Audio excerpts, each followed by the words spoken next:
So welcome to One Tap. I am the wacky gamer of KJC Esports. So if you guys don't know what One Tap is, the goal of the show is to give you guys, the viewers, a clear shot of the people that make the Valorant esports scene here in the Philippines. So from pros, casters, production, and many more roles. Because without these people, there would be no scene. But first, before that, if you've missed any of our previous episodes or can't catch the show live, drop by our YouTube channel as we upload the full videos there. And if you just want highlights, feel free to check out our Twitter, Facebook, or Instagram. So if you guys follow the Valorant esports scene here in the Philippines, you may know that the one in charge of organizing and producing the streams we watch is PPGL. But who's actually in charge for VCT Southeast Asia, making it possible for all these top teams to face each other?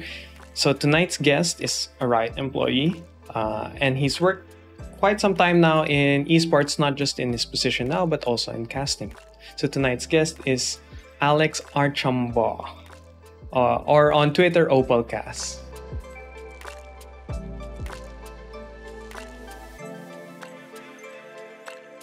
Hello. Hopefully I didn't butcher your last name. No, you got it pretty close. All right, most people on like the first go around, especially on broadcasts. I've had Bolt, I've had I've had some weird pronunciations, so don't worry. You're actually pretty spot on. The secret is to just wrap it up with a nice bow, and you get Archambault. So okay. That's pretty much it. I literally just made that up, and I cringed internally after saying that. Oh my lord.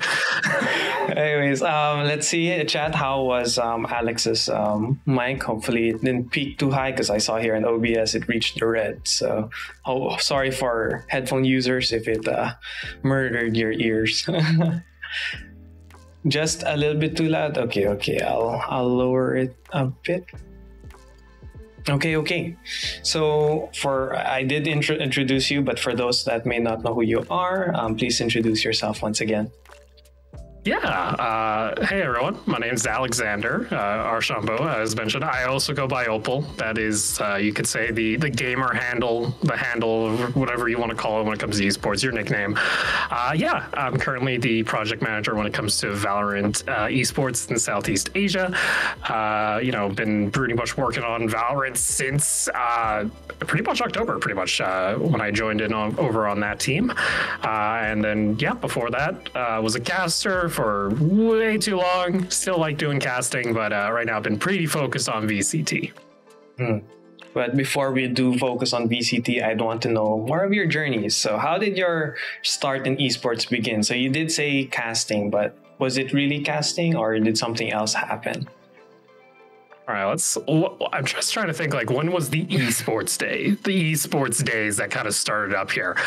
So like before I got into like any kind of, you can almost say any kind of PC gaming, I used to play like a lot of Call of Duty. I still play a lot of Call of Duty. But I used to be like a content creator, actually, back in the day on like, Black Ops, MW2, like back in that burst out growth period where everyone's like, I got a YouTube, here's my quick scope montage, all that kind of lovely jubbling. Yeah, I used to play a lot more console, and I used to do a lot of stuff with like Call of Duty and stuff. But then like, I think it was like grade 10 in high school now, or like even grade 9, as we moved schools. And during that move to schools, we started up a laptop program. And we had these just, back in the day, they were probably good, but like looking back on it now, awful MacBooks that were just, yeah, they were pretty much taken to the point where they just ran what you need them to run. And if you're a Riot fan, League of Legends can literally run on anything nowadays at that point. And that was like one of the only things I could really run on my laptop. So that was like my, during lunch break, we played a game of like Summer's Rift pretty much with a bunch of my friends. And that was back during, I think, mid-season 3, near the start of season 3. And that's how I kind of got more into like the PC gaming side. And then like I think it was like I played it for about a year. You know, I wasn't vibing with it right away, but then I got back into it. I kind of grinded a little, and I was like, okay, you know, I'm starting to get interested.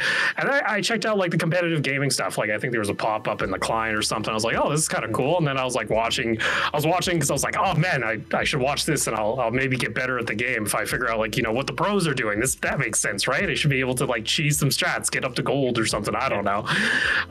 But what I really loved about it was the fact that it just was super entertaining to watch. I didn't know anything macro about the game, you could say, but you know, having the casters there, that was really cool. And then me in my idiotic state was like, hey, you know, I could do this, even though I literally said I did not have the qualifications to do it at all. But then, like, yeah, I like casted like some custom games with some friends, like back in season 4, and I think there was like a university program. It wasn't the university I went to. It was just one in the city that I did a little bit of volunteering with. And then, yeah, there was like a local Comic-Con, and they're like, hey, we want to do like some competitive gaming. And a similar-minded person in Calgary was like, hey, you know, let's make like a broadcast and everything. So I kind of did that. And I was like, oh, this is really cool. I like the broadcast side. I was always a big fan of live streaming and like production and like movies and television. So it was a natural good kind of mesh that kind of came in there. And then I think season 5 is when I really started to pick up casting. I was like, all right, you know, I'll learn the games and start learning it from there. And yeah, I did some casting. I worked under an organization back in the day for NA people. It's not probably that too known in SEA, but like in NA, it was called Compete League. And if you were like an amateur League of Legends player, you saw that on the Reddit like once every like 3 months during registration. They would hit front page because they had enough members, and it was super popular. During that time, I was also working retail, so I was also like kind of juggling a bunch of different things. And then my parents were like, you know, what do you really want to do? And I was like, well, this esports thing is really cool. And my parents were like, you know what, you can do that, but we want you to have a backup. And I was like, well, I really like TV. I like producing stuff. And I found a local like program at like SAIT, which is the school I went to for broadcast radio television, and went ahead and did that for a little bit. And then during my first year, I got offered to go out to DreamHack for a League of Legends event. And you know, like if you're like an old school like esports fan, DreamHack's like, oh, that's like one of those legit events. You put DreamHack on your resume, you're the hot shit now, all right? You're looking pretty good. But yeah, did that. Absolutely loved it. I loved the idea of flying. During that time, I also like was starting to network a little bit more, because that's such a big deal in esports, is being able to network around. Started meeting some locals. There was actually a local rioter in Calgary who's worked remote for the company for like 6-7 years. And he saw me at like that Comic-Con thing, and he was like, oh yeah, you know, I'm X person. I'm not going to mention his name because I don't want him being flagged or people like trying to message them being like, yo, give me a recommendation. But apparently he forwarded like a bunch of my VODs to like a producer at NA, and I just wanted to like have a little interview just for like a school project, and he was trying to set me up with like an internship or something, and he went leaps and bounds, and I'm forever grateful, because that really allowed me to kind of network with some people. I did a little bit of Super League, and then weirdly enough, I kind of stopped doing League for like a couple months and got into like mobile MOBAs, especially like Arena of Valor, a big one over that was pretty popular over in Europe as well as within Southeast Asia. And as a joke, I submitted like a VOD for like a caster competition by ESL as a joke, because I was just like, oh yeah, it's just your League on your phone, right? And I literally had not played the game, and they're like, yo, you want to come out and do this caster competition? It was like reality TV show, by the way. That was like totally not ready for by any means. And I joke because like I guess they thought I just didn't have any casting experience, but I was like, no, I've done League for like 3.5-4 years now. And they're like, oh, we thought you were new. And I was like, I really hope it's just you guys didn't look at like any of my past like Twitter or anything, or I'm just that bad, I guess. But no, I did that. I got a chance to go cast at E3 with ESL, which was really cool. That was like the first like big event. I did like a circuit. I did like DreamHack into like E3, and I was like, that was the coolest summer. I was fanboying like a boy, like anyone would. I was like, yo, this is sick. And then I did the World Championships, which was really cool. And during that time, I met up with I didn't meet up per se, but I got reached out by one of my coworkers now, Fish. He used to work on the LPL broadcast for Riot. And there was like some chats of, seeing, they're maybe expanding that team. You should try out. But then like Fish was like, hey, I work for Fun Plus and, this other stuff. We do our own like little commentary. And he gave me the opportunity to come out to China for like a month and a half. Absolutely loved it. And then, got offered a job. And that's how I got back into League of Legends pretty much, is with LST and now PCS.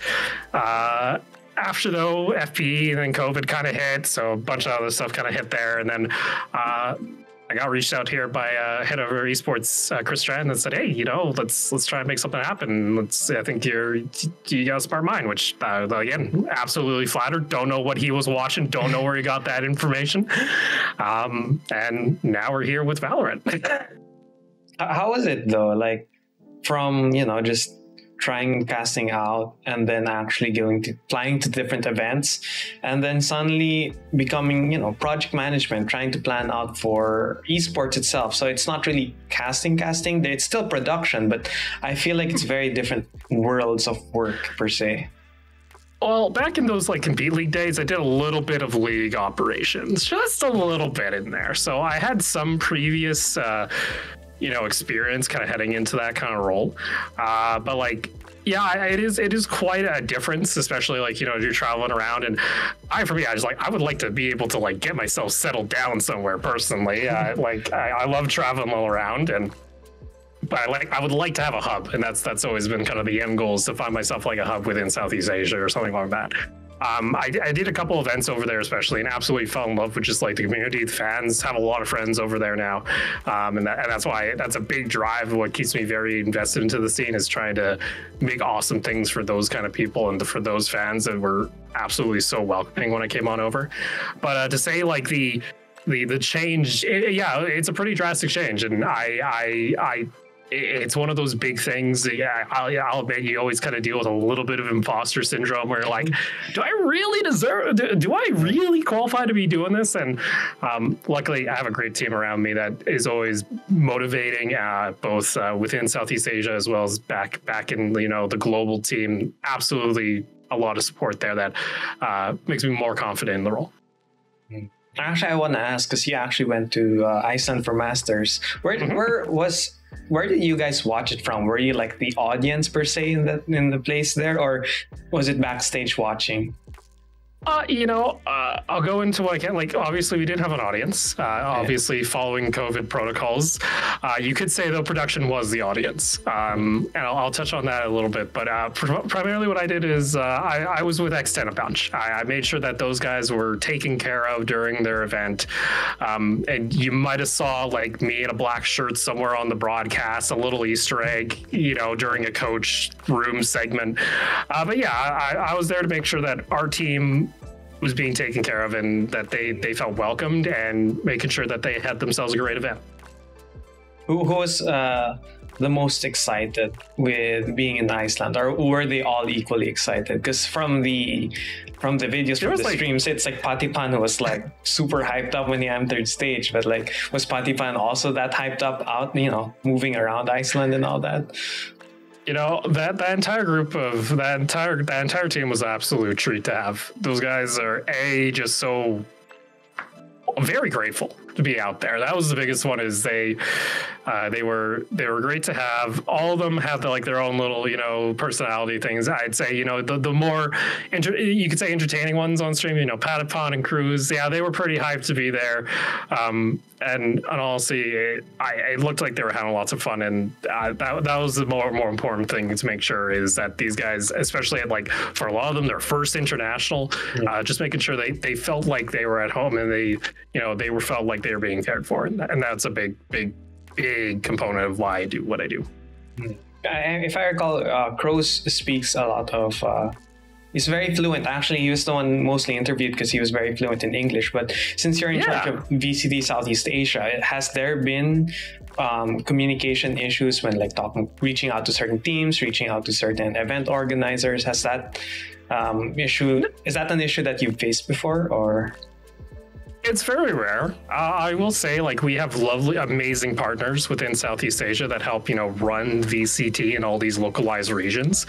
And above all, communication's usually my biggest go-to. I'm always, I got my messages open, always making sure everyone's being heard. And I don't really think that's too much of an issue. If anything, everyone's pretty vocal, and I always tell everybody is like, you have a problem, you just tell us. Like, it doesn't hurt to tell us what's going on.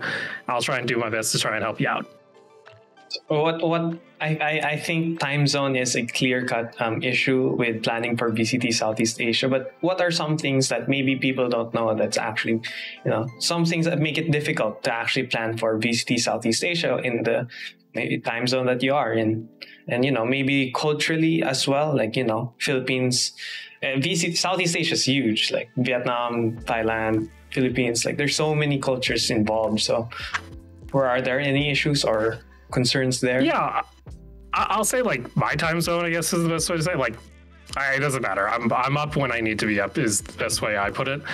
But I always say this, and this is kind of a wider thing when it comes to Southeast Asia in general. It is likely the most diverse like primary region when it comes to any kind of games, both Riot or outside, and that itself faces we face a lot of different challenges, some cultural stuff, and even attitude sometimes to esports is kind of a big one. Some regions hyper competitive. I know somebody put together a chart with like all the teams that registered, like they did all their due diligence and they went through and they're like, Thailand, they got like 50 teams signing up, and there's like Philippines that has a little bit less. Indonesia, we have actually a lot of young players that are looking forward to being able to play when they hit 16, and that's really cool to me. I'm like, oh man, there's some rather young players that are looking like promising prospects that might come into the scene later on, and that's always a treat, to say the very least. So I think the thing I'd say at the end here is it's one of the great things about Southeast Asia, where it's also a little bit of a challenge, but I think it's so much worth the effort once we're able to pull through, is just having that diverse group of players and all these different organizations and all these different play styles. I think the best one was said, Cruz did an interview over at Masters where he was like, we have our own mini worlds going on within Southeast Asia, and that adaptability and being able to change up like that, I think, is one of those awesome quirks that it means we get to see really exciting play, especially at these like final events. So that's always what I look forward to. And on Twitter, technically, when I'm looking around for people to interview, and you're technically the only one I really see about Southeast Asia Valorant esports. I'm assuming that you're not really working on VCT Southeast Asia all alone in Riot side. Do you have a team or at least extra people actually helping you around? I'll say a big thing with like Valorant is, and it's one of like the philosophies when it comes to the game, is being global. That's the great thing, is we have a very diverse global team that all helps out each other. If I have something that's going on with VCT, sometimes I'm looking for guidance from other regions, and they're able to put in their input. And same thing, it's not all me per se, but it's usually I'm kind of the funnel point that everything comes to and then gets redispersed out. And I think that's why you see me very active on Twitter, is because I'm usually keeping track of everything that's happening within Southeast Asia to the best of my ability.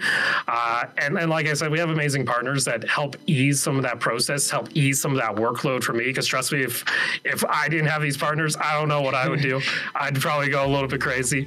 But to say that we have both a great internal and external ecosystem of a team with surrounding Valorant, especially in Southeast Asia, it really helps out. Because every country has different amounts of competitive player base. I feel like there's, like in the Philippines, I bet there's like way more teams in the Philippines than in Hong Kong, Taiwan, just because of how many, I think Yeah, just because of also the size of the place. So I was gonna ask you if does that affect planning, or usually it's the event organizers that you partnered with that who usually handles the how many teams are we going to accept, how many, you know, how's the format, how about the tournament formatting as well? Is that also the event organizer? You know, it's always a combined effort. The big reason why we go ahead and partner with a lot of these organizations, like for Hong Kong, Taiwan, we have Talon Esports. For Philippines, we have Maneski, ESL over in Thailand, One Up in Indonesia.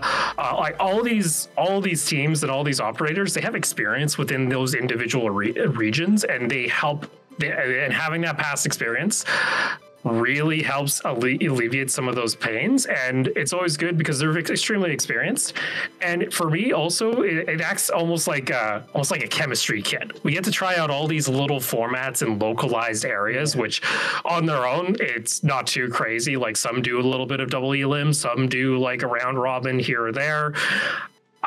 For me, I like having that diversity because it means that we can kind of take all that feedback back, especially from players and viewers, and look how we can implement that in future iterations as, you know, Valorant esports grows over time.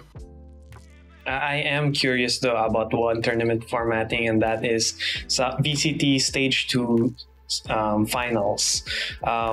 Did you guys want to make a double elim where it's a best of 3 in the lower brackets, or was it you guys were just pressed for time so you had to do best of 1s instead? You know, I think I already clarified this over Twitter, like especially when teams kind of reached out. But the biggest thing that a lot of people were asking, especially after we did Masters, was we really want to do a double elimination. I'm like, hey, how do we make a double elimination happen? And in a way, if we had only 8 teams, yeah, we probably would have done a best of 3 lower bracket.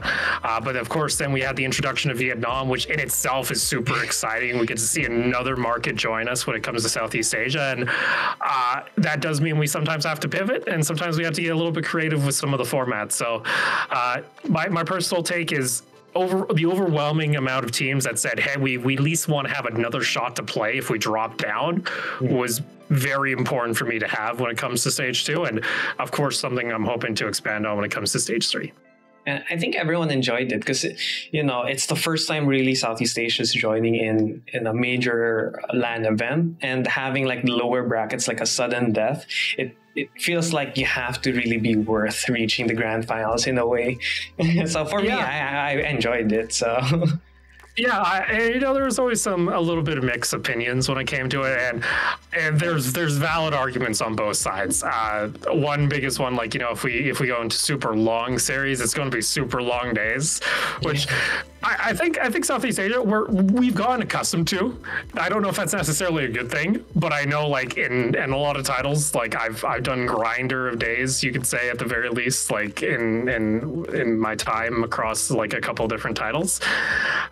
But also, like, again, like you mentioned, having that excitement, having that true sudden death feel, which isn't necessarily foreign to VCT in Southeast Asia. Like we have that actually over in Singapore, Malaysia during their brackets.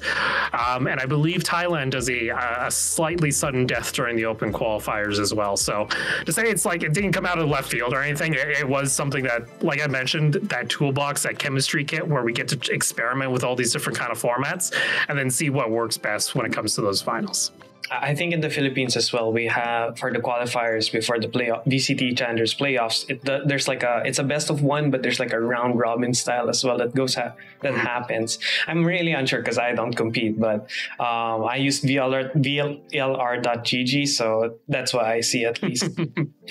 But it feels like you're very in touch with the different scenes because, you know, of course, you're the project manager. You have to know what's going on, but do you actually keep track of the teams? So it's not just the VCT events. Do you see who's popping off and all that? I always don't know if I have a picture still on Twitter, but it used to be there. I don't know if I still have it. I don't know why I would delete it. I'll have to double check. But every weekend, especially when like we have like all of the different markets playing, I have like a multi-view that has like all 6 streams usually showing me every single feed in every single competition and what their broadcast is doing. Because I am equally as much as I'm equal as much as a fan as I am as a player. And that's one of the big things is like, I'm a fan of all these teams. I'm a fan of these players, and it is exciting to see them pop off. And that's why I do my best actually to almost watch every minute I can of competition. It's very rare that I will not be watching a game usually, or at least watched it in some form. Now, maybe I'm multi-viewing at the same time, not getting the full, exposure each time, but I do my absolute best to see almost every minute of competition when it comes to Southeast Asia.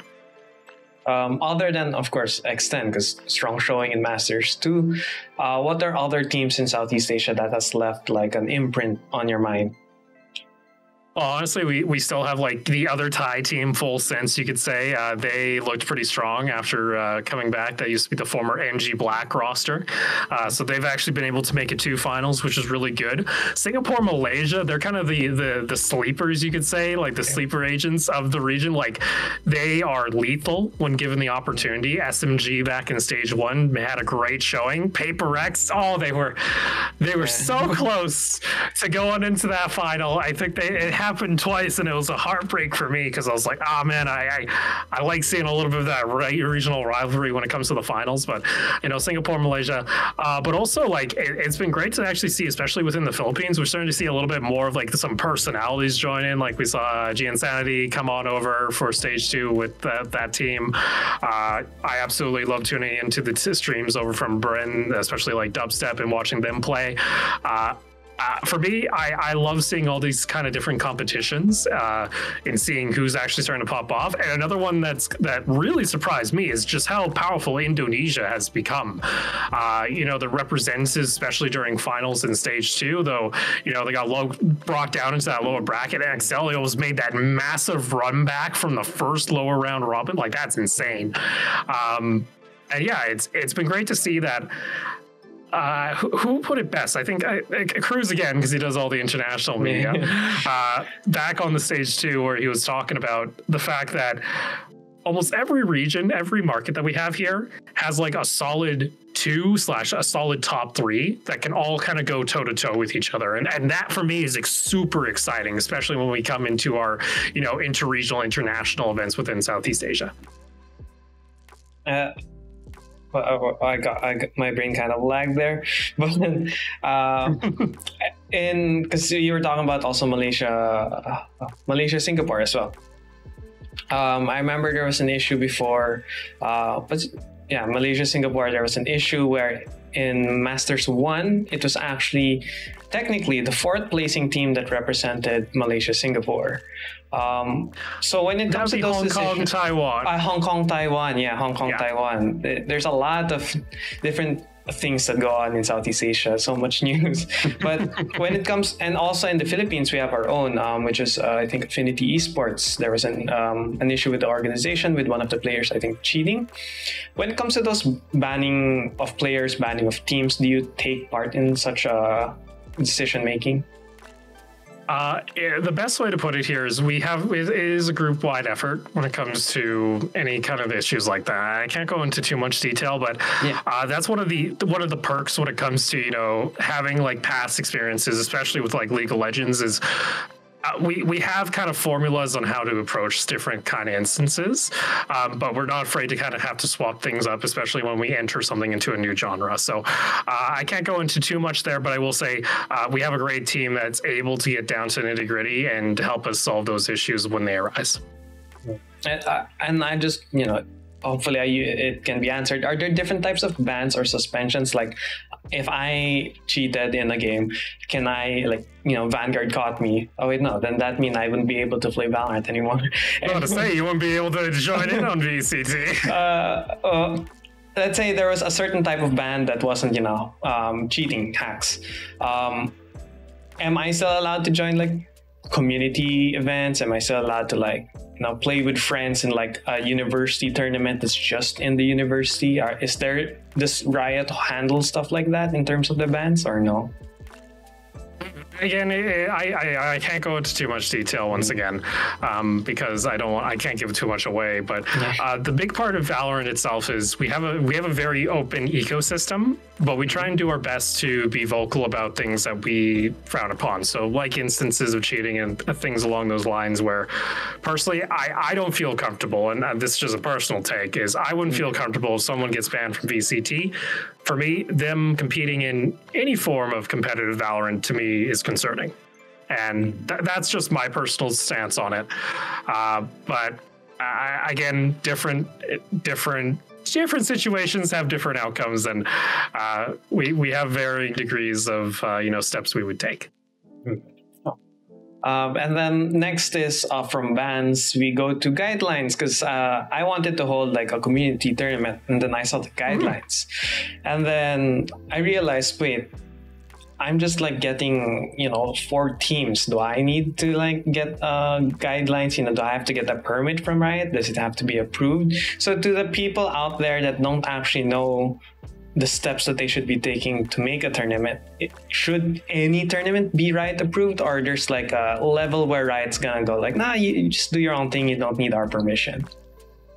Again, it comes down, we have ourselves like our organized play guidelines, like you mentioned. I read that. And those, again, itself are ever evolving. Trust me, they're evolving from our team and evolving from many of the different titles.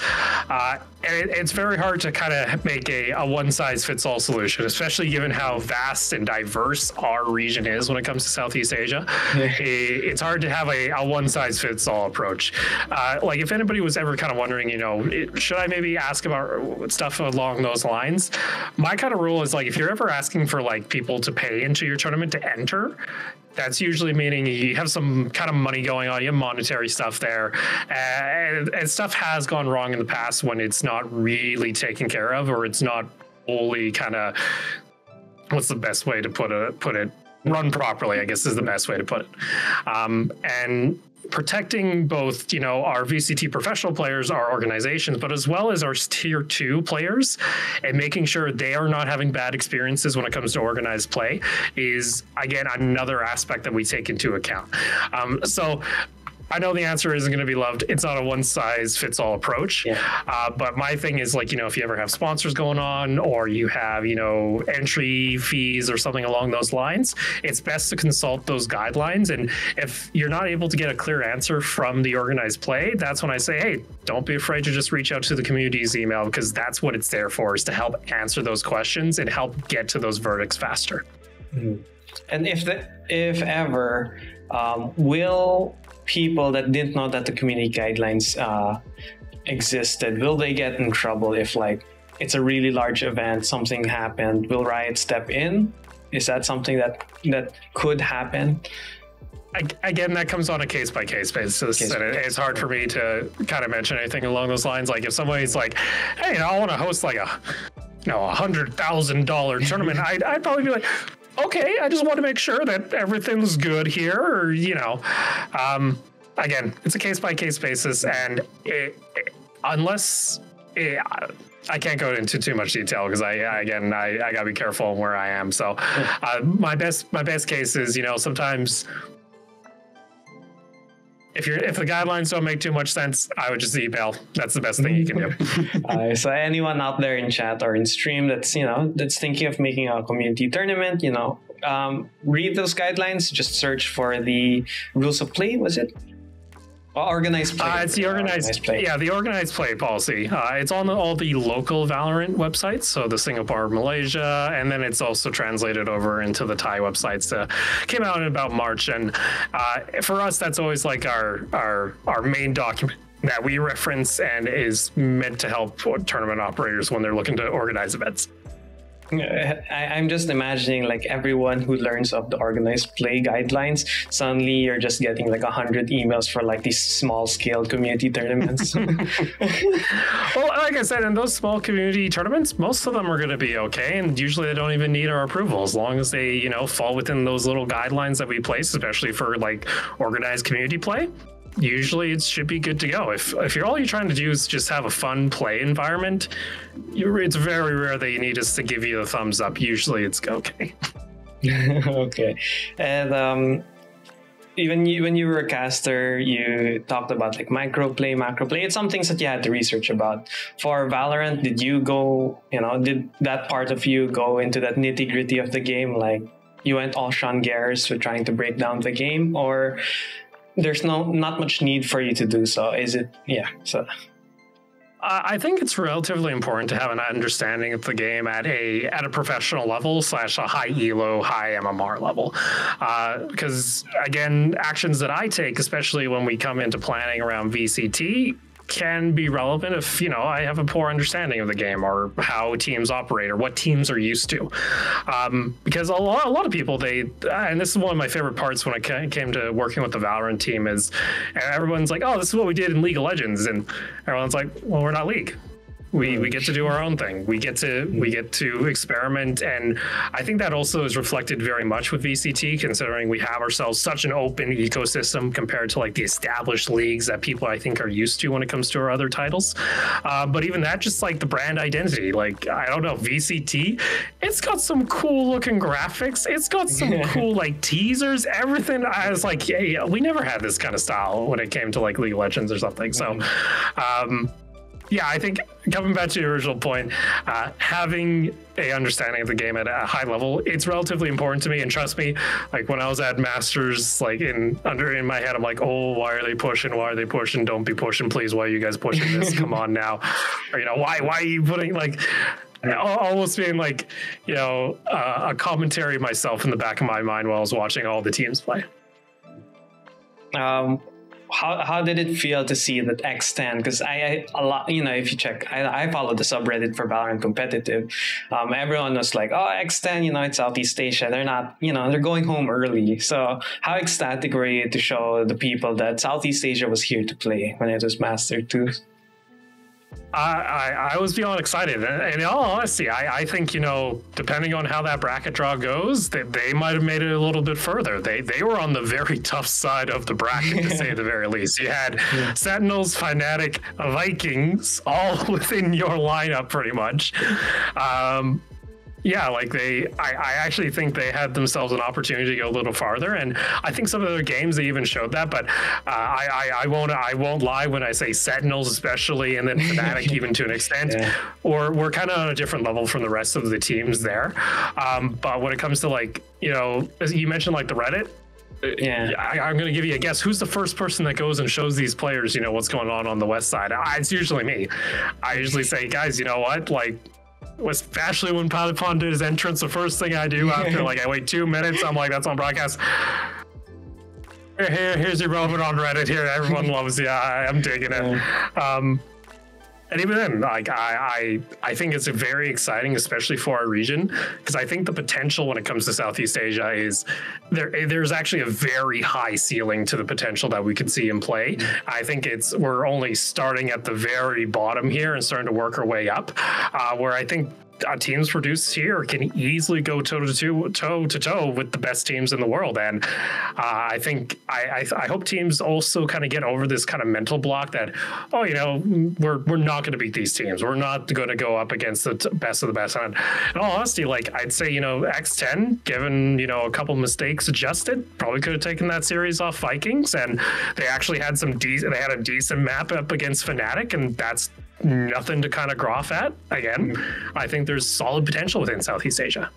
You were talking about like power levels. I have this fear that because X10 has had a taste of like international land, they've tasted Europe, they've tasted NA play. I have a fear that X10 is just gonna boost all the way up. And you said that Sentinels and Fnatic were like on the next level. I have a fear that X10's on that next level already in the Southeast Asia region that other teams can't keep up. What do you think these teams should do to like reach international levels, like to be on stage with X10? Because this time we have 2 seeds for Masters 3, if I recall. So what do you think some of these teams need to adjust or do for personally? Like in all honesty, I think X10 said it best is you got to adapt. you gotta be not afraid to play kind of your own style, but also try and play some of the other styles from the other regions.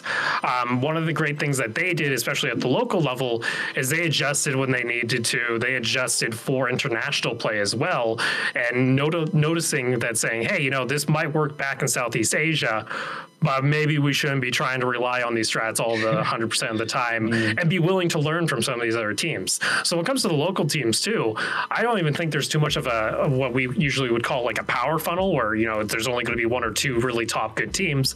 Because like I mentioned, I actually think there's one or two teams from each of our individual markets that are good enough to go toe-to-toe with each other, and they all have their own certain style of play. Indonesia, they're not afraid to buy 3 Odins and try and spray it through a wall to get some cheesy kills. X10, they're usually pretty clean and concise on the retakes. They'll let you come in, take the site, but then they will take it back in an instant. Philippines, we sometimes see very slow play come out of them sometimes, or some very fast play. So I think actually already being within Southeast Asia gives them the opportunity to play against multiple play styles. And even to an extent, we are relatively close when we're talking about international distances to Japan as well as Korea, where some of those teams can try and get some scrims with some of those mid to top tier teams in those other regions and get themselves an opportunity to play. And then, because when we were talking about the Philippines play, where it could be slow, it could be fast. Because I remember in an interview before with Rabbit of Hasha, he said that the Philippines had something like it's an over aggressive, but it's also a copycat meta, where we like to pick things from different regions and then make it our own. But he says that it could be one of our downfalls. What's your opinion on watching Philippines play? You said sometimes they play fast, sometimes they play slow. What do you think, if you were to rank the countries, where does Philippines lie? All right, so right now I think Philippines lies in a 3rd place tie with Indonesia. I think right now.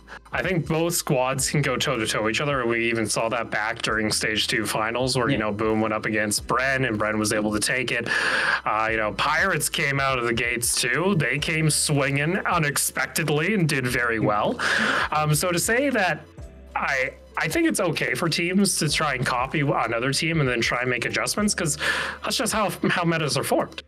Let's be honest, meta is about trying to play what the best thing is to play right now, given the game balance, and then you try and make little adjustments to try and make it feel better for your team, or for you to, do better than the other teams around you. So I think it's perfectly fine for teams to try and experiment other teams' play styles and then try to adapt or try and make changes that make it work even better for themselves. Oh, you said something about the 6045 Pirates, but from my understanding, they are now under a new organization. Do they lose their circuit points, or do they still have their circuit points on them? So usually our rules when it comes to VCT, and this is within our guidelines, is as long as you keep a majority of the roster, so 3 out of 5, you get to keep the championship points.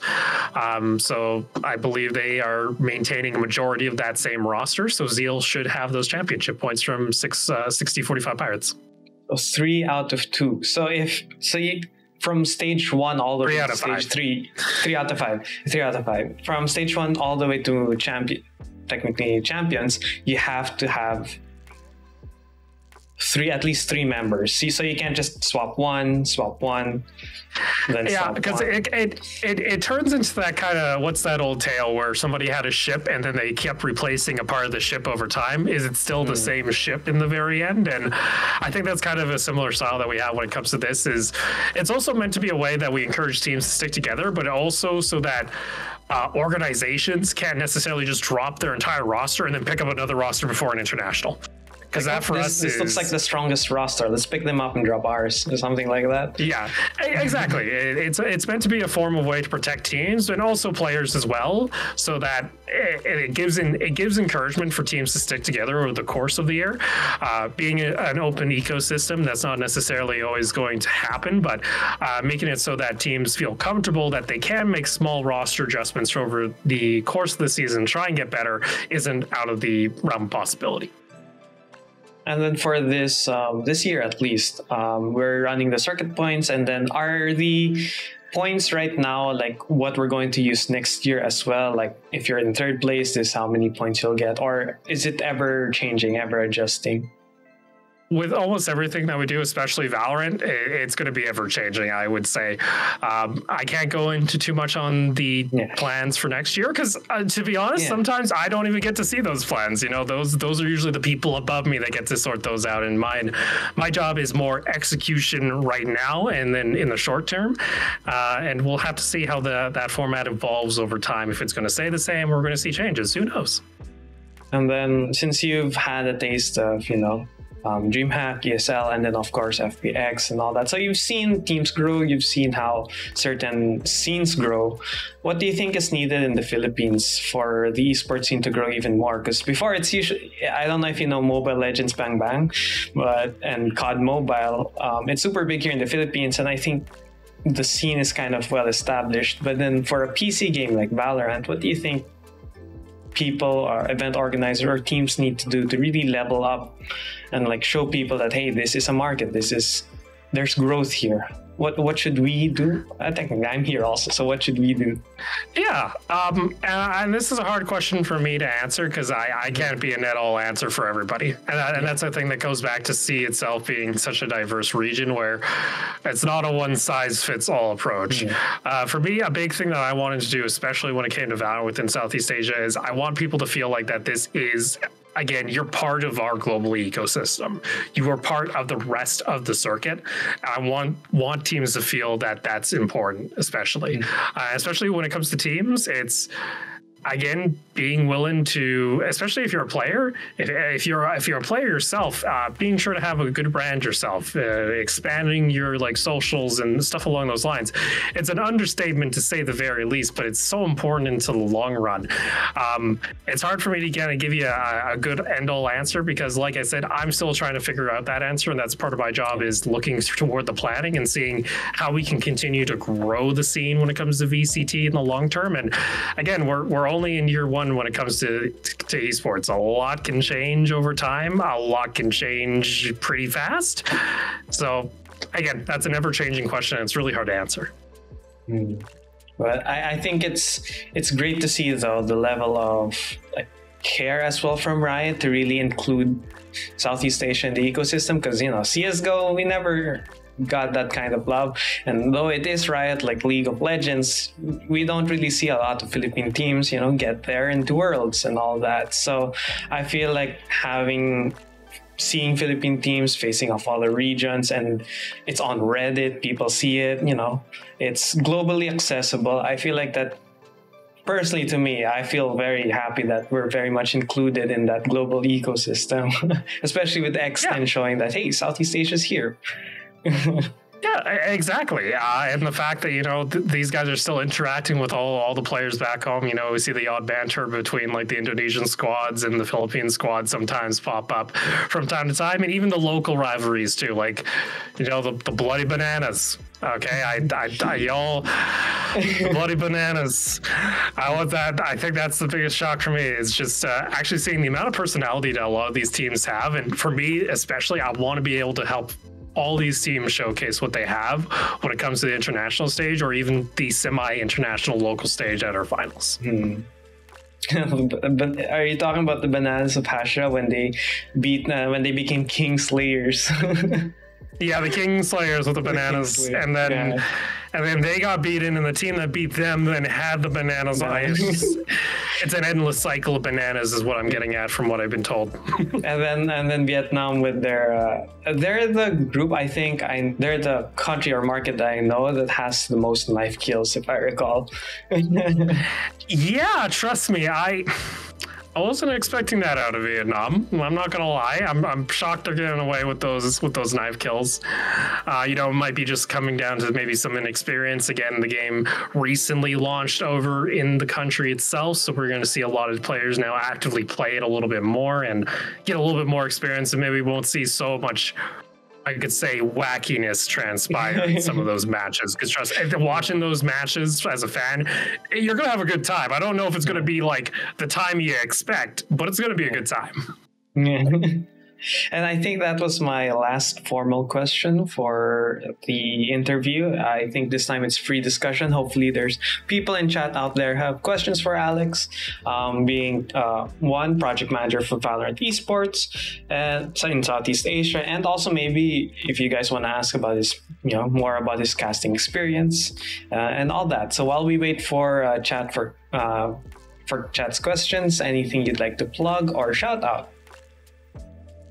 I always like to shout out just pretty much all our players within the region. You guys are beyond amazing, especially our teams and our managers. Like, without you guys, there isn't a competitive scene. And to say that we've seen, such growth and such a great response when it comes to VCT, especially in Southeast Asia, whether it's fans as well as players, that's always one of the biggest goals for me, is making sure that we can continue having all this fun over here and seeing some exciting play when it comes to the international stage from our squads. So also, guys, if you want to, find out what's happening with Alex, you can check out Twitter, OpalCast. I was gonna say 0. OPAL cast. I was like, of course, from one of my co-workers, Nightcore, any words of advice for KJC Esports? And just a bit of a heads up, KJC Esports does not have a competitive team, so we're more of on the content side. So maybe some advice for that. Like, coming from a caster and a content creator kind of side, you guys already doing these kind of shows, I think, is also a really good step. It helps create more awareness, and being able to share that with the rest of the world, I think, is also very important. So I think you guys are already onto a right track. If you guys are already setting up these kind of shows and making this kind of content happen, I think it's very valuable to players as well as teams to get insight from different individuals from the scene. So you're already on a right track. And I always say this with almost every caster. I say this with every content creator. It's a grind. You got to keep going with the grind. It doesn't happen overnight. I wish it happened overnight. It didn't for me. It took like 6-7 years. It's a grind, to say the very least. Oh, here's a question from amiwa, one of our mods. What motivates you to stay in the esports industry for years and not lose your passion? Oh, that one's a tough one. It's because esports itself is such a evolving industry to be a part of, that you are going to be challenged pretty much on the spot continuously. Like, for myself, transitioning into this new role, I've been able to pick up a lot of things. And a big thing for me is, like, if I don't feel like I'm being utilized, I feel like I'm not doing the best that I can. I'm motivated to be able to prove myself. It's burned some bridges in the past, to say the very least. Burned some friendships. I came from like rural Alberta in Canada. I grew up in a town of like 100 people, to say the very least, out on a little farm. I like being able to prove stuff wrong, and I like being able to see where this goes, because I think we have a lot of really cool innovations when it comes into the industry, and that's one of the key motivators. And on top of that, being able to make, honestly, some dreams come true, or let people live out some of their dreams. For me, seeing players, especially like, Patipan and Cruz, as well as scaring them, like Patipan doing like magic to the camera at an international event and just having him have a blast even during a tech pause, like that, for me, those are highlights that it's really hard to describe, because I'm speechless that I get to help make some of those things happen. Oh, Rafi PH question was a little late. What is it like for working for Riot Games, at least to what you're allowed to say? What I'm allowed to say here is I have a very supportive team when it comes to execution. And it's a lot more support than I am used to in a lot of the roles that I had. I came from a freelancer position. I'm very much a lone wolf back when I was a caster. To say that I feel at home, especially being able to work with this team, would be kind of an understatement. They're pretty much the friends and family I got, especially with my time zone. So yeah, I'll say without a blast that it's been just a great experience overall. Well, there are 2 long questions. Let me just read it first. Yeah, Jeff is here. He's my boss. Thank you as well, because we have Valorant Tournament 1. So I think you're the one who approved it. So at least, you reached out. Actually, I want to expound on his other question, is are you seeing any up and coming tournament organizer in C? I would actually try to rephrase it, because in like CSGO, they, of course, it's a different structure. They have points, and then they give different tournaments the right to give out points.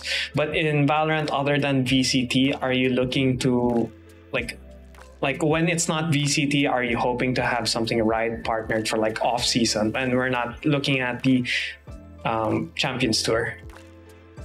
When it comes to like third-party events, I think it's always good to have it. I think it's very healthy, because especially third-party, it encourages pretty much play between tier 1 and tier 2 teams, which I think is a absolute necessary, especially given such a early instance when it comes to the lifetime when it comes to Valorant esports. We're only talking about year 1 Valorant esports pretty much at this point.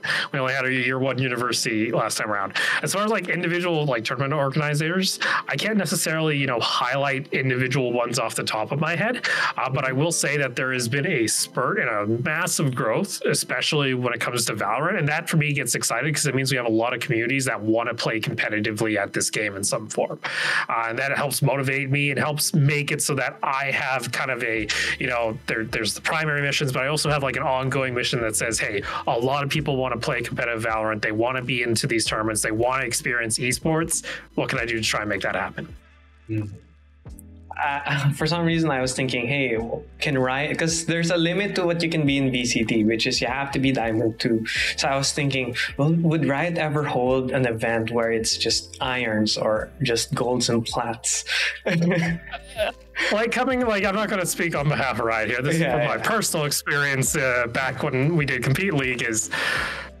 I used to do stuff like that. I think there is like opportunities for organizers, if they want to try and do something like that, having kind of a tiered structure. I think that is a great way of promoting growth over time. Like I remember back when I was with Compete League, we had players that played in season 1 of Compete League were like bronze, silver players, and by the time we wrapped things up operations, they were playing in Diamond. And they said a lot of that kind of success was contributed to the fact that they had a place to competitively have a competitive mindset that allowed them to grow and to carry that over to their normal play. So I think there is like a realm for that. I don't know if it'd be ever from us, but I think for organizers, maybe, I'm not saying KGC in particular, but organizers across the board, that could be a possibility that someone wants to try and jump on. I would recommend it. Yeah, and for those in chat that may not know, because I'm following as well the Valorant esports scene here in the Philippines, there's a organization that's actually attempting that on the campus level. So if you guys don't know Acad Arena, they're doing a big help by helping these campus players. They're still studying, but they're giving them a chance to show their thing, show their stuff. So I had also check out Acad Arena, because they don't just have Valorant, they have other games as well.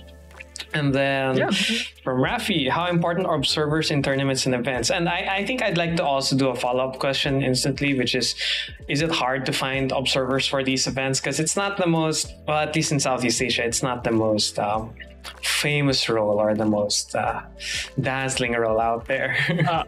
Observers, well, you say dazzling role, but like I know like some observers that they're living life to the fullest because they observe, to say the very least. But observers they're the storytellers. So you're in-game storytellers when it comes to any kind of game, whether that's League of Legends, Valorant, Wild Rift, or anything along those lines. They are your in-game cameraman, and sometimes they're also your in-game director. They focus on what they want to show to the casters, and those casters are making their storylines in the game based off what they are seeing in combination with the prep. So it's an understatement to say observers are just important. They are absolutely crucial, and good observers can make or break sometimes a broadcast. So any observers there in chat, why not try being observers? Maybe, you're not finding the joy in ranked anymore. You're not, the grind's too hard for you, but you still enjoy the game in a competitive sense. Why not try observing? And I think personally, as someone who follows the scene, we need more top tier in a way observers, and you never know, is it possible that a really good observer in Southeast Asia gets invited for, like larger Riot events? Do Riot actually take notice of these people in production? That's part of my thing is I have to champion our local talent when we can. And I would love to be able to say that, hey, we're going to see, a caster from one of our local broadcasts over on, M3. It's all part of the line where we, like I mentioned, we are focused on being global with both our players as well as our audience. So for me, it'd be very important, and I'll always champion our local talent when I think they are capable and ready to make that leap to an international. I'll be always there trying to champion their name and hoping that they can get a slot on that kind of style broadcast. I'm not the one who makes that decision. I can only recommend. So I always tell casters, just do your best. Make your craft, polish it the best you possible, because people are watching, and a lot of people for some reason always assume, I'm Riot isn't watching, but they're not watching. They don't care what I'm doing here. I'm watching with eagle eyes, you could say at the very least, to see if we have some amazing talent that could represent us internationally. And I think this will be the last question. There's this Theorize07 has a question, which is there a single hub or website or social media account where I can see updates for all things Southeast Asia? I'm having a hard time looking for updates regarding Southeast Asia Valorant since it's so spread out in different medias. So how do you, the project manager for Southeast Asia VCT, actually keep track of everything that's going on? To be honest, I follow a lot of different pages, whether it's on YouTube, Twitter, or Facebook, because that's also another big thing that we have in Southeast Asia is like each individual market, you could say, have almost kind of their own preference. Indonesia, we see a lot more of their fans over on, say, YouTube. Facebook's more popular over in the Philippines. Thailand, they're on Twitch. Say there isn't really a single source of information and news, and that's one of those little pet projects that I'd like to be able to work on, that we can hopefully try and shore up so people have a resource to look towards when it comes to Southeast Asia Valorant as a whole. So I think that's a great thing that we have, and also an opportunity for organizations, if they want to jump on something along those lines and act as that single news source, because that's kind of the case of how it was over at NA. We have Nerd Street over there that does a lot of different, reporting articles. There's the VLRGG. They also act as a great hub. And, I know we had lots of questions for our players, especially when they were at Masters. They were actually asking a lot of questions to our players and getting some info and some much needed acting as a voice for those players. So it's an opportunity for both us as well as, other organizations to maybe jump on. I think that's also, I'll also add to that, if ever I do have some sources, which is Valo2 Asia, they sometimes don't upload as much, but at least that's one source. Or there's also Esports ID Valorant Southeast Asia, but I think that's not really his job. It's more like a fan Twitter. Yeah, there's a lot of different things. I did see somebody also in chat. They were like, hey, I didn't get my answer. I'll answer this one here for Juno. So the question was, I'm sorry, I'm going to take this role from you really quick. Any plans on expanding the regions for VCT qualifiers? For this year, I'll say there's no real plans, especially for Stage 3. We actually are going to be hopefully sharing a lot more information on Stage 3 within the next couple of days. What I can confirm here, though, is the biggest request that I've had from every team and every single organization when it comes to Valorant and VCT is, can we get more seeds at our finals? Can confirm we're going to be giving some more seeds out at our finals as we expand that format. So from 2 to 4 next? The goal here is I'd love to be able to at least send one extra team from what we had during Stage 2 finals and try and give every single other region or market within Southeast Asia the ability to have one more team represent them at the finals. Oh, thank you for answering. I'm from Brunei. Hello. So I hope the Valorant esports scene in Brunei is doing well, or at least growing. Would love to see some Brunei gameplay as well. There's just so many countries and markets in Southeast Asia that it's like even though it's the same game, when you go to a different different market, different country, when you watch a stream, it's like a different game. Yeah, I think that's very understandable. And that gets me excited, especially like questions or viewers like yourself, Juno, is showing your interest and showing your want to have more regions involved within VCT helps fuel that drive to see what can be made possible within Southeast Asia. So I do thank you for your question. You know, the future, there's a lot in store. Can't go into too much detail right now, but to say the very least, I'm excited to see what we do as we ever evolve the sport of VCT. And thank you once again. And if you guys have any other questions, I'm sorry I have to cut it short, but you never know. Alex could do a Reddit AMA or something if you guys use Reddit or Facebook. Oh my lord! Do you have a Facebook? It's in Southeast Asia, so you need a Facebook to There is an Opal Facebook. I'll admit though, I don't post on it too much, but there is an Opal Facebook lying around, and I try to remember what the actual name is under as I non-suspiciously open up my Facebook on another monitor here. Oh yeah, it's just Opal Casts. It's just Opalcast over on Facebook. Alright, so if you guys you have questions for him, of course, don't bother him too much. Don't be too intrusive. But if you guys got questions that may have not been answered here or you didn't get to ask, feel free to comment on the YouTube video in the future. I could try reach out to Alex, and or also on his Twitter. Just again, not too much, not too crazy, and Riot, Riot. He has to keep some secrets, or else VCT won't be as enjoyable. Yeah, trust me, you're talking to the person that had a history of just really liking to talk about future stuff, and it's like you know what, I can't share anymore. I can only share what I am allowed to share, and I'll just say, I share at the very least that it's beyond appreciation for the players in the region as well as our organizations as we continue to move forward. So thank you, Alex, for joining for my first ever Riot employee. Actually, I'm super hyped that you. Yeah, you making this way too. I am not as that important. All right, I'm gonna say that right now. But being a project manager for VCT Southeast Asia is for having this chance of esports in the Philippines for Valorant is what brought me technically here to this show as well. So even though it might not be to you, just big kudos to you and the Valorant team. So thank you once again, and I'll just say my last little point here. The biggest thing that you guys can do especially is be always able to support the teams that go and represent the region when it comes to international events. They do see the comments, they do appreciate it, and it's really awesome to see that fan support, and then getting to see those guys' smiles when you say, oh my god, Petapon is an absolute troll or is absolutely cracked, that kind of stuff.